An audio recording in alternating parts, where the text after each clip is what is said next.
సుమతితో అరుణ్ వాళ్ళ ఇంటికి వెళ్లిన మీనా బయటపడ్డ రోహిణి మొదటి పెళ్లి ఫోటో. అసలు ఇదంతా ఎలా జరిగిందనేది వీడియోని స్కిప్ చేయకుండా చివరి వరకు చూడండి. గుండె నిండా గుడిగంటలు. అప్కమింగ్ ఎపిసోడ్స్లో ఏం జరగబోతుందో ముందుగా తెలుసుకోవాలి అనుకుంటే కింద కనిపిస్తున్న హైప్ బటన్ మీద క్లిక్ చేసి వీడియోని లైక్ చేసి ఛానల్ని సబ్స్క్రైబ్ చేసుకుని పక్కనే ఉన్న బెల్ సింబల్లో ఆల్ పై క్లిక్ చేయండి. చింటూ రోహిణి కొడుకనే నిజం ప్రభావతి తెలుసుకోవాలి అని మీరు కూడా కోరుకుంటే కామెంట్లో ఎస్ అని టైప్ చేయండి. ఇంకా సుమతి అరుణ్ల మధ్య ప్రేమ మరింత బలంగా రూపుదిద్దుకుంటుంది. ఎందుకంటే ఆల్రెడీ సుమతి మీనాకు చెప్పింది కదా, నేను అతన్ని ఇష్టపడుతున్నాను అని. అదే విషయం బాలుకి చెప్పి బాలు ద్వారా వెళ్ళడమో లేకపోతే తను వెళ్ళి చూడడమో చేద్దాము అన్న ఉద్దేశంతో ఇంకా మీనా అయితే అనుకుంటుంది. అనుకున్నది కాస్త వాళ్ళమ్మకు చెప్తుంది. చెప్పేసేసరికి ఏంటమ్మా నువ్వు అనేది అనగానే, అవునమ్మా, వాళ్ళిద్దరూ కలిసి తిరగడం నేను చూశాను, అదేమీ తప్పు చేయలేదు, కానీ అబ్బాయిని ఇష్టపడుతుంది. మనము కూడా ఒక్కసారి వాళ్ళ ఇంటికి వెళ్ళి వాళ్ళ ఇంట్లో ఉన్న పరిస్థితులు ఏంటో తెలుసుకోవాలి అనగానే, మరి మీ ఆయనకి చెప్పావా అనగానే, లేదమ్మా చెప్పలేదు, నేను చెప్తే మళ్ళీ నువ్వే చెప్పావు అని అంటారేమో, ఒక మాట నిన్ను అడుగుదాము, నువ్వే చెప్తావేమో మా ఆయనకి అన్న ఉద్దేశంతోనే నేను చెప్పలేదు అని చెప్పాను. కానీ సరేనమ్మా, అల్లుడు గారిని తీసుకుని ఒక్కసారి గుడి దగ్గరికి వచ్చావే అనుకో, అప్పుడు చెప్తాను అని చెప్పనేసరికి సరేనని ఇంకా ఇక్కడ పార్వతి అయితే అంటుంది. ఇది ఎలా ఉంటే రోహిణి మనోజ్ దగ్గరికి వెళ్ళి మనోజ్తో మాట్లాడేసరికి మనోజు మనసు విరిగినట్టుగా మాట్లాడతాడు. అంటే రోహిణి మోసం చేసింది కదా మనోజ్ని.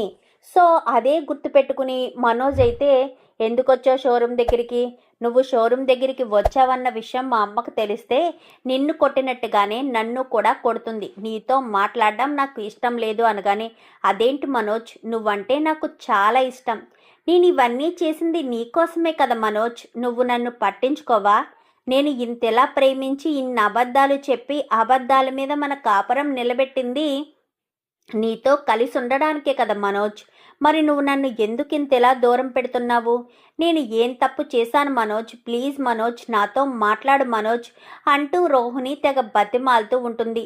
చూడు రోహిణి, నీతో మాట్లాడడం అంటూ జరగదు, నాకు నీ మీద ఇష్టం పోయింది, ఒకప్పుడు నువ్వంటే చాలా ఇష్టం, నీ మీద నేను ఎన్నో ఆశలు పెంచుకున్నాను, నువ్వు ఏం చెప్పినా వేదవాక్కులా చేశాను, కానీ నువ్వు మారిపోయావు, నువ్వు అబద్ధాలు చెప్పావు అని చెప్పాను. కానీ ఇప్పుడు నన్ను ఏం చేయమంటావు మనోజ్, నన్ను ఏం చేయమంటావు, క్షమాపణ చెప్పమంటావా, నీ కాళ్ళు పట్టుకోమంటావా అనగానే, నా కాళ్ళు పట్టుకున్నంత మాత్రాన, నాకు క్షమాపణ చెప్పినంత మాత్రాన చనిపోయిన మీ నాన్న బ్రతికొచ్చేస్తాడా, లేక మలేషియాలో మీ ఆస్తులు వచ్చేస్తాయా అంటూ మాట్లాడుతూ ఉండగానే ఒక వ్యక్తి వస్తాడు. ఒక వ్యక్తి వచ్చి ఫర్నిచర్ కావాలి అంటూ అడగడంతో ఏమేం కావాలి అనగానే లిస్ట్ చెప్తానని మొత్తం లిస్ట్ చెప్తాడు.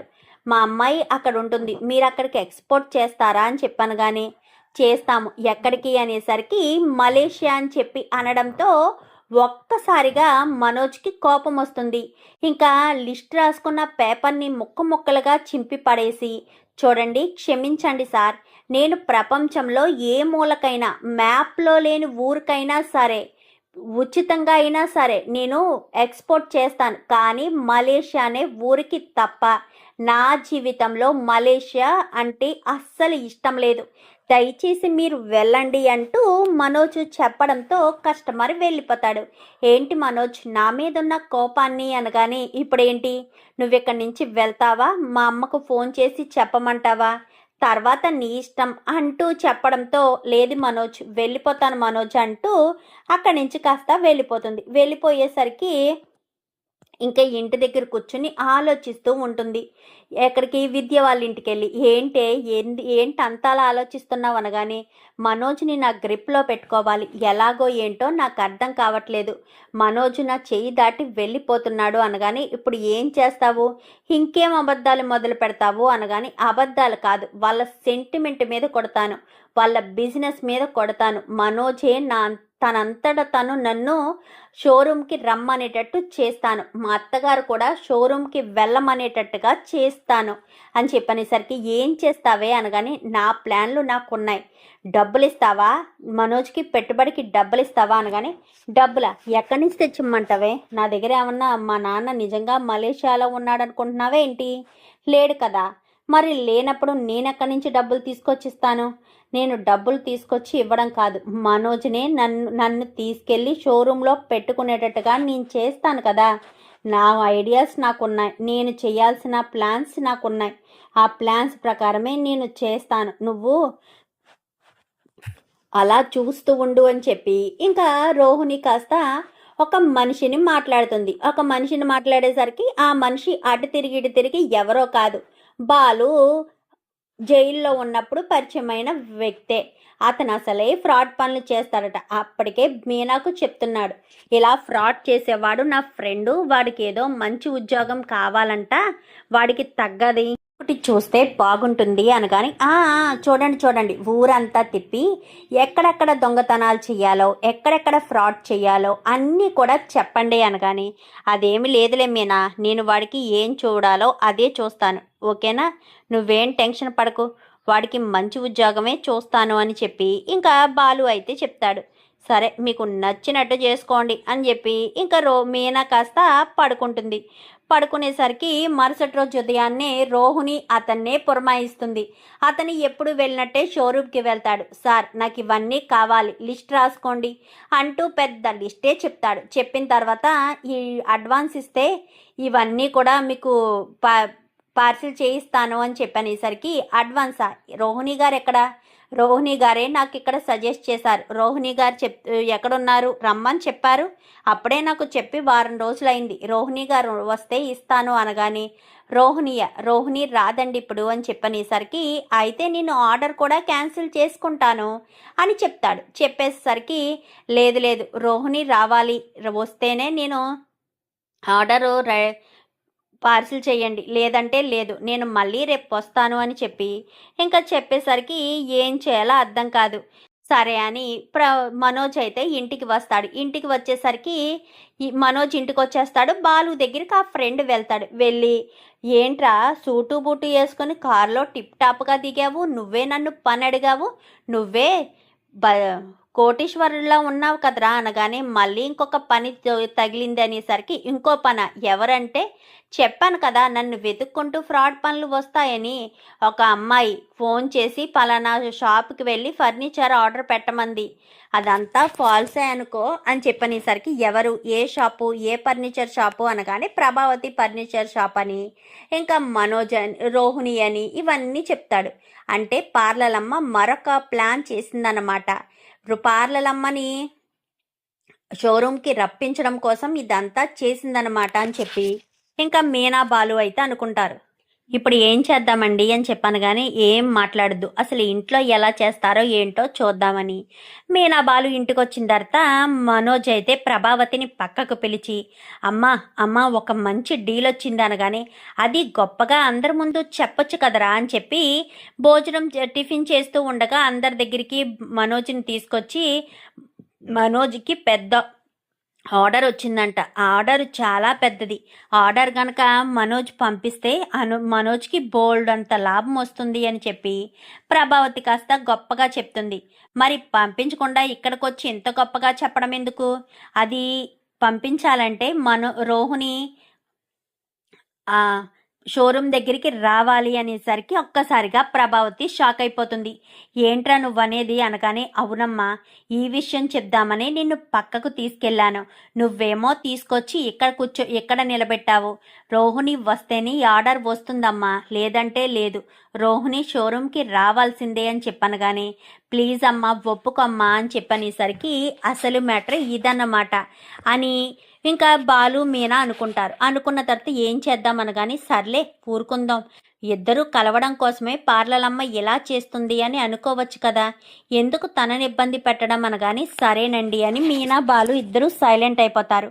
ఇంకా రోహిణి మళ్ళీ షోరూంలో అడుగు పెడుతుంది మనోజ్ని మచ్చిక చేసుకుందాము అన్న ఉద్దేశంతో. ఇంకా మనోజ్తో మాట్లాడడానికి ఇలా ట్రై చేస్తూ ఉంటుంది. ఆర్డర్ ఇచ్చిన వాడు రోజు రోజు వస్తాడు అనుకుంటే ఈరోజు వస్తాడు రేపు వస్తాడు అని అనుకుంటూ ఉంటానే కానీ వాడు మళ్ళీ రాకపోవడంతో ఇదేంటి ఆర్డర్ ఇస్తాను అని చెప్పిన వాడు మళ్ళీ షోరూమ్ దగ్గరికి రాలేదు అని మనోజ్ ఆ టెన్షన్లో రోహిణితో విసుక్కుంటూ ఉంటాడు. ఇంకా ఇదిలా ఉంటే ఇంకా సుమతి ప్రేమించింది కదా, సుమతి ప్రేమించిన విషయం బాలుకి చెప్పాలి అన్న ఉద్దేశంతో బాలునైతే మీనా గుడి దగ్గరికి తీసుకువెళ్ళేసరికి ఏంటి మీనా సడన్గా గుడి దగ్గరికి తీసుకొచ్చావు అనగాని మా అమ్మ మీతో ఏదో మాట్లాడాలంటండి తీసుకురమ్మని చెప్పింది అనేసరికి అవునా మీ అమ్మ మాట్లాడాలని చెప్పిందా అని చెప్పాను కానీ అవునండి అని అనగానే సరే అయితే ఎక్కడున్నారు అత్తయ్య గారు గుడిలో ఉన్నదండి అనేసరికి గుడి లోపలికి వెళ్తారు. సుమతి పార్వతి మీనా బాలు నలుగురు ఉంటారు. బావా అని చెప్పాను కానీ ఏంటి చిన్నపూల గంప అని చెప్పనేసరికి అల్లుడు గారు బాగున్నారా అనగానే బాగున్నాను అత్తయ్య గారు మీ ఆరోగ్యం ఎలా ఉంది, ఎవరు ఏమీ టెన్షన్ పెట్టడం లేదు కదా, శివ ఎగ్జామ్స్ అవి బాగా రాస్తున్నాడా అని చెప్పాను కానీ ఇంకా మొదలవ్వలేదు బావా అని చెప్పనేసరికి సరేనని ఇంకా మాట్లాడుతూ ఉండగానే బావా నేను నీకు ఒక విషయం చెప్పాలి అనగానే ఏంటి దేని గురించి అంత నొసుకుతున్నావంటే ఏదో పెద్ద మ్యాటరే, ఏంటి మీనా ఏంటి అని చెప్పాను కానీ సుమతి ఒకరిని ఇష్టపడిందంటండి అని చెప్పనేసరికి ఏంటి చిన్న పూలగంప ఒకరిని ఇష్టపడిందా, బానే ఉంది అయితే చిన్న పూలగంప మనకు టెన్షన్ లేకుండా తన భర్తను తనే వెతుక్కుందన్నమాట అని చెప్పాను కానీ అయ్యో అల్లుడు గారు అలా అనేమీ కాదు, మనము కూడా వెళ్ళి ఆ అబ్బాయి మంచి చెడులు వాళ్ళ కుటుంబం వాళ్ళ అమ్మా నాన్న అన్నీ కూడా చూడాలి కదా అనగాని చూడాలి కదా అత్తయ్య గారు, ఒక అమ్మాయిని ఇస్తున్నామంటే ఆ కుటుంబం ఎలాంటిది ఆ అబ్బాయి ఎలాంటి వాడు ఎలాంటి బ్యాడ్ హ్యాబిట్స్ ఉన్నాయి అన్నీ కూడా తెలుసుకోవాలి కదా, మీనా లాంటి భార్య వస్తే మాత్రం బ్యాడ్ హ్యాబిట్స్ ఉన్నా అతను గుడ్గా మారిపోతాడనుకో, మీనాకు ఉన్నంత ఓపిక ఈ చిన్న పూలగంపకు ఉండదని నా ఉద్దేశం అనగానే నాకు అస్సలు లేదు బావా, మీ అమ్మ లాంటి అత్తగారు కనుక నాకు వస్తే నేను అస్సలు భరించలేను అని చెప్పి మాట్లాడేసరికి అవునా సర్లే కానీ ఇంతకీ వాళ్ళ ఇల్లు ఎక్కడా అని చెప్పనేసరికి పలానా చోట తను గవర్నమెంట్ జాబ్ చేస్తాడు అది ఇది అని మాట్లాడేసరికి సరే రేపు వెళ్దాము అని చెప్పి మీనా బాలు వాళ్ళు మరుసటి రోజు ఉదయాన్నే కరెక్ట్గా బయలుదేరదాం అనుకోవడంతో బాలుకి ఎంతగానో తెలిసిన వ్యక్తి ఇంకా అంటే బాలుకి ఎప్పుడు వాళ్ళు ఊళ్ళోకి వచ్చినా బాలుని మాత్రమే బుక్ చేసుకుంటారు ట్రిప్పుల కోసం. సో బాలుకి ఫోన్ వస్తుంది. ఫోన్ వచ్చేసరికి హలో అని చెప్పాను కానీ బాలు బాగున్నావా అని చెప్పనేసరికి సార్ బాగున్నాను, మీరెలా ఉన్నారు, చాలా రోజుల తర్వాత ఫోన్ చేశారు అనగానే ఊళ్ళోకి వచ్చాం బాలు అందుకే ఫోన్ చేశాము, మేము ఎయిర్పోర్ట్లో ఉన్నాము, నువ్వు కొంచెం త్వరగా వస్తావా అని చెప్పనేసరికి సార్ అది అనగాని ఏంటి బాలు ఏదైనా ప్రాబ్లమా అని చెప్పాను కానీ లేదు సార్ వస్తాను అని చెప్పి ఫోన్ పెట్టేస్తాడు.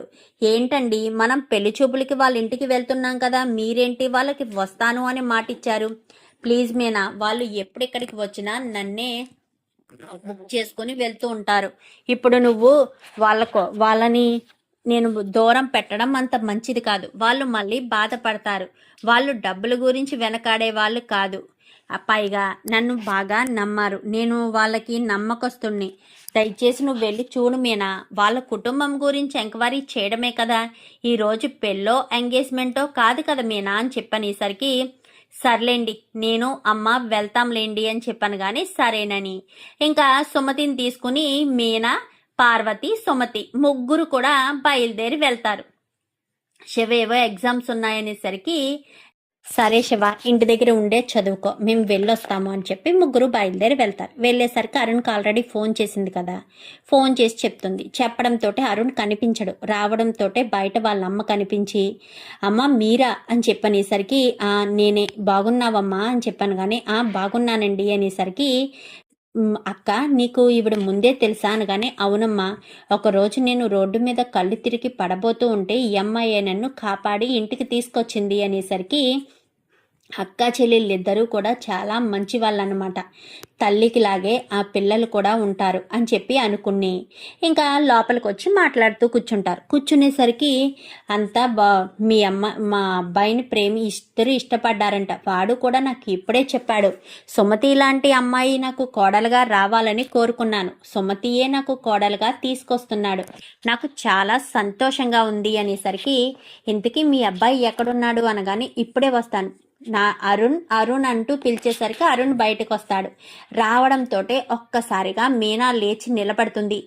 నువ్వా అని చెప్పనేసరికి మీరా అని చెప్పాను కానీ మీకిద్దరికి ముందే పరిచయం ఉందా అని చెప్పాను కానీ మీ బావకు కూడా బాగా పరిచయం ఉంది, మీ బావకు ఈయనకు క్షణం కూడా పడదు అని చెప్పాను కానీ ఏంటి అరుణ్ ఏమంటున్నావు అనగానే అదే అమ్మా, నన్ను సస్పెండ్ చేయించారు ఒకడు వల్ల అని చెప్పాను కదా, అతను ఎవరో కాదు వీళ్ళాయనే అని చెప్పనేసరికి అయితే బావ ఖచ్చితంగా ఒప్పుకోడక్క అని చెప్పాను కానీ అప్పుడు జరిగింది నా డ్యూటీ ప్రకారమే, నేనేది కావాలని చేసింది కాదు, అది మీరు అర్థం చేసుకోండి. సుమతి నేను ప్రేమించుకున్నాము, మీరు ఏదో నా డ్యూటీకి సంబంధించిన గొడవ వల్ల నా పర్సనల్ లైఫ్ను డిస్టర్బ్ చేయొద్దు, మీరు మీ వారికి అర్థమయ్యేటట్టు చెప్తారో ఎలా చెప్తారో మీ ఇష్టం అని చెప్పనేసరికి మా ఆయన ఖచ్చితంగా ఒప్పుకోరు. సుమతి నీ ఇష్టం, నువ్వు ఏమనుకుంటే అది చేసుకో, నేను ఏమీ చెప్పలేను, మీ బావ అయితే ఖచ్చితంగా ఈ పెళ్లికి ఒప్పుకోరు, ఎందుకంటే వీళ్ళిద్దరికీ చాలాసార్లు గొడవ జరిగింది,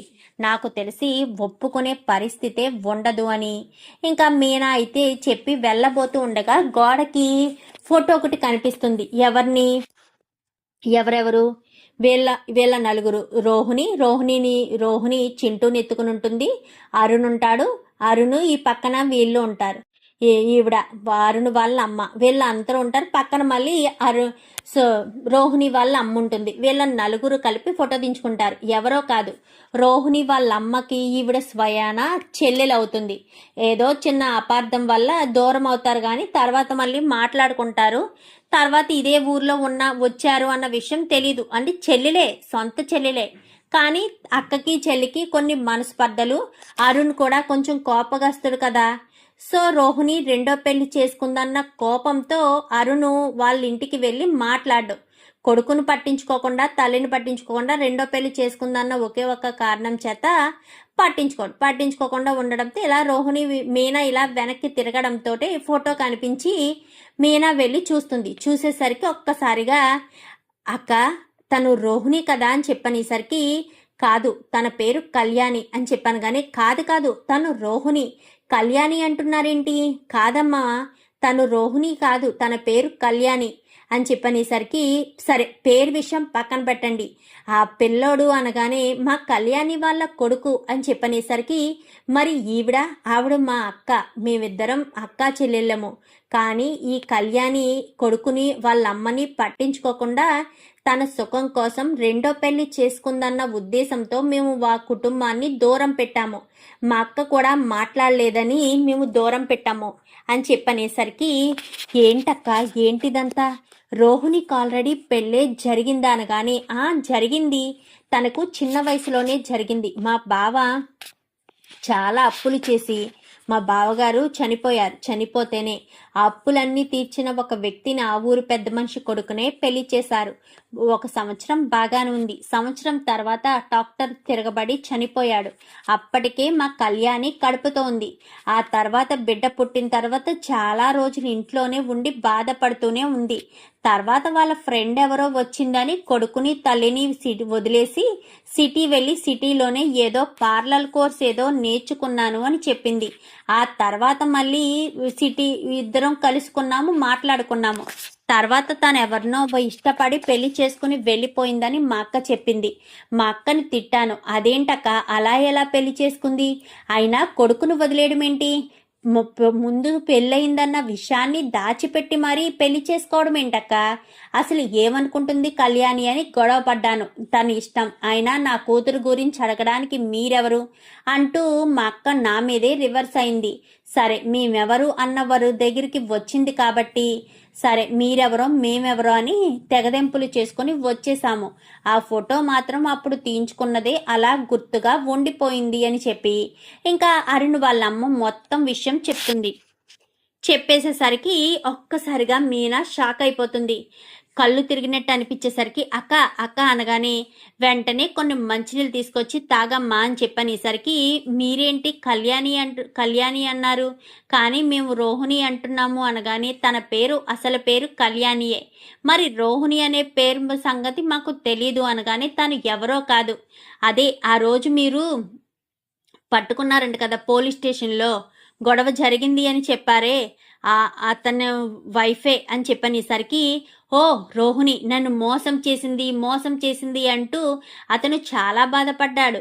తాగి ఎప్పుడు అలవాట్లేని మనిషి అనుకుంటా, మందు తాగి చాలా గొడవ చేశాడు ఆ రోజు బుర్ర పని చేయక. అందుకే స్టేషన్కి తీసుకువెళ్ళాము. వాళ్ళ నాన్న వచ్చి మమ్మల్ని బ్రతిమలాడి మాకు సారీ చెప్పి మరీ అతన్ని విడిపించుకుని తీసుకువెళ్ళాడు అని చెప్పనేసరికి ఆ అమ్మాయి మోసం చేసి మలేషియా అంటూ చెప్పుకొచ్చిందనేసరికి అందుకే అతను అలా అయ్యాడా అని చెప్పి ఇంకా అరుణ్ అయితే అనుకుంటాడు. ఈ విషయం తెలుసుకున్న తర్వాత ఇంకా వీళ్ళ ముగ్గురు వెళ్ళిన పని పెళ్లి గొడవ పక్కన పెట్టి వీళ్ళ ముగ్గురు ఆలోచించుకుంటూ బయటకు వస్తారు. అంటే రోహిణికి ఆల్రెడీ ముందే పెళ్ళయిందా, ఆ కుర్రోడు కూడా రోహిణి కొడుక, అందుకనేనా రోహిణి వాళ్ళు వచ్చిన ప్రతిసారి కూడా తెగ టెన్షన్ పడిపోయేది, ఇంటి నుంచి బయటికి పంపించేయాలి అని అనుకునేది. ఆ రోజు ఆ పిల్లోడికి కంట్లో ఏదో గుచ్చుకొని కంట ఆపరేషన్ చేసినప్పుడు కూడా రోహిణి ముందుగానే వెళ్ళి పిల్లోడు పక్కన నిలబడి మరీ కట్లు విప్పింది. అంటే తల్లి కొడుకు కాబట్టి ఆ బంధంతో రోహిణి వాడికి దగ్గర అవుతూనే ఎక్కడ అనుమానం వస్తుందో అని దూరం అవుతూ వచ్చిందన్నమాట అని చెప్పి ఇంకా మీనా కాస్త అనుకుంటుంది. సరే మీ ఇద్దరు ఇంటికి వెళ్ళండి అని వెంటనే బాలుకి ఫోన్ చేస్తుంది. చెప్పు మీనా వెళ్ళారా అనగానే వెళ్ళామండి, కానీ అక్కడికి వెళ్ళిన తర్వాత మరొక విషయం బయటపడిందండి అని చెప్పనేసరికి ఏంటి మీనా ఏంటా విషయం, మీరిప్పుడు ఎక్కడున్నారు అనగానే గుడికి వెళ్తున్నాం మీనా, మాకు ట్రిప్ అవ్వడానికి ఇంకొక 2 గంటలు పడుతుంది, ఇంకొక 2 గుళ్ళు ఉన్నాయి, అవి అయిన తర్వాత వాళ్ళని హోటల్ రూమ్లో డ్రాప్ చేసి వస్తాను అనగానే సరేనండి ఇంటికి రండి చెప్తాను అని ఈలోపు మీనా శృతికి ఫోన్ చేస్తుంది. ఫోన్ చేసేసరికి చెప్పు మీనా అనగానే ఎక్కడున్నావు శృతి అనగానే నేను డబ్బింగ్ స్టూడియోలో ఉన్నాను అనేసరికి సరే నీకు ఒక ఇంపార్టెంట్ మ్యాటర్ చెప్పాలి, ఇంటికి వచ్చిన తర్వాత చెప్తాను అనగానే సరే మీనా నేను ఇంటికి వచ్చిన తర్వాత చెప్దుగానని ఫోన్ పెట్టేస్తుంది. ఇంతకీ ఏంటా ఇంపార్టెంట్ మ్యాటరు, ఎంతో ఇంపార్టెంట్ అవ్వకపోతే మీనా ఖచ్చితంగా నాకు ఫోన్ చేయదు. సరే వర్క్ తొందరగా ఫినిష్ చేసుకొని వెళ్ళాలి అని ఇంకా మీనా ఇంటికి వచ్చేస్తుంది. శృతి అయితే ఇంకా ఇదే విషయము చెప్దామని ఇంటికి వస్తుంది. ఇంటికి వచ్చి ఏంటని తెలుసుకుందామని ఇద్దరు కూడా హాల్లో కూర్చుని మొత్తం విషయం అంతా కూడా మాట్లాడుకుంటారు.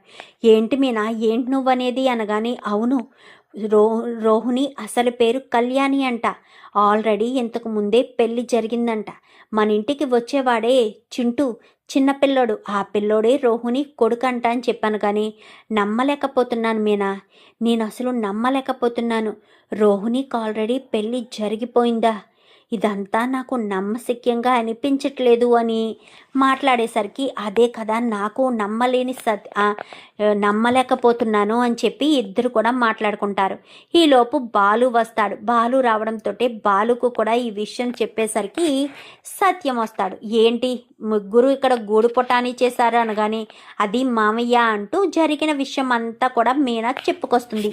ఏంటమ్మా మీనా ఏంటి నువ్వు అనేది అనగానే అవును మామయ్య నమ్మలేకపోయాను మామయ్య అని చెప్పనగానే సరే ఈ విషయం ఎవరికి చెప్పలేదు కదా, లేదు మామయ్య అత్తయ్య వస్తే రివీల్ చేద్దామని చూస్తున్నాము అమ్మ మీనా, ఇలా అంటున్నానని మరోలా అనుకోవద్దు, ఆల్రెడీ మొన్న మలేషియా మ్యాటర్ తెలియడంతో ప్రభావతి ఎలా విరుచుకుపడిందో నీకు తెలుసు, ఇప్పుడు రోహిణికి ఆల్రెడీ పెళ్లి జరిగింది అన్న విషయము కనుక బయటపడితే ఖచ్చితంగా రోహిణిని మనోజ్ని విడదీసేయడం ఖాయం, మరి ఇప్పుడు మనం ఏం చేస్తాము? తెలిసి తెలిసి ఒక కాపురాన్ని కూలగొడతామా లేదా నిజం దాచిపెడదామా అనగాని, అది కాదు నాన్న, అక్కడ ఉన్నది మనోజ్ నాన్న, నా అన్నయ్య, నీ పెద్ద కొడుకు మోసపోయాడు అనేసరికి తెలుస్తుందిరా, తెలుస్తుంది, వాడు మోసపోయాడు అని తెలుస్తుంది. కానీ ఇప్పుడు మనం చెప్పడం వల్ల అంత ఒరిగేదేముంది? వాళ్ళిద్దరూ విడిపోతారు, శాశ్వతంగా విడిపోతారు. ఆ అమ్మాయి ఈ నిజాన్ని దాచిపెట్టి తన జీవితాన్ని చక్కదిద్దుకోవడం కోసం పెళ్లి చేసుకుంది. ఇప్పుడు మనం ఆ అమ్మాయి గురించి ఆలోచించకుండా మనం మనోజ్ గురించి ఆలోచించి ఒక కాపురాన్ని చెడగొట్టేద్దామా అని చెప్పనేసరికి, మరి ఇప్పుడు నువ్వేమంటావు నాన్న, ఏం చేద్దామంటావు అని చెప్పనేసరికి, ఏం చేయడమో నాకే తెలియడం లేదు. సరే, ఏదో ఒకటి ఆలోచిస్తాను, తొందరపడి మాత్రం ఎవరు చెప్పొద్దు, అర్థమవుతుందా? నేను ఆలోచించి చెప్తాను, నేను చెప్పిన తర్వాత మాత్రమే ఏదైనా ప్రొసీడ్ అవ్వాలి, అప్పటి వరకు ఏది ప్రొసీడ్ అవ్వడానికి వీల్లేదు అని చెప్పనేసరికి, సరే నాన్న అని ఇంకా బాలు అయితే చెప్తాడు. ఇంకా మిగిలిన వాళ్ళు కూడా అదే చెప్తారు. మరి ఇప్పుడు సత్యం ఏ నిర్ణయం తీసుకుంటాడు? రోహిణి గురించి ఆలోచించి ఆ నిజాన్ని బయట పెట్టకుండా ఉంటాడా, లేక సత్యం, బాలు, శృతి, మీనా వీళ్ళ మధ్యలోనే ఈ విషయం నడిచి రోహిణిని నిలదీసి అడుగుతారా? మరి ప్రభావతికి విషయం తెలిస్తే సత్యం అనుకున్నట్టుగానే రోహిణిని ఇంట్లోంచి బయటికి పంపించేస్తారు కదా. మరి ప్రభావతికి చెప్దామంటాడా, వద్దంటాడా? చెప్తే ప్రభావతి రోహిణికి, మనోజ్కి విడాకులు ఇప్పిస్తుందా, లేక రోహిణి ప్రాణాలే తీసేస్తుందా? చూడాలి మరి రాబోయే ఎపిసోడ్స్లో. మరి ప్రభావతి ఇంకెంత ఉగ్ర తాండవం చేస్తుందో, రోహిణి పరిస్థితి ఏమవుతుందో. వీడియో నచ్చితే లైక్ చేసి ఛానల్ని సబ్స్క్రైబ్ చేసుకొని పక్కనే ఉన్న బెల్ సింబల్లో ఆల్ పై క్లిక్ చేయండి. Thank you for watching.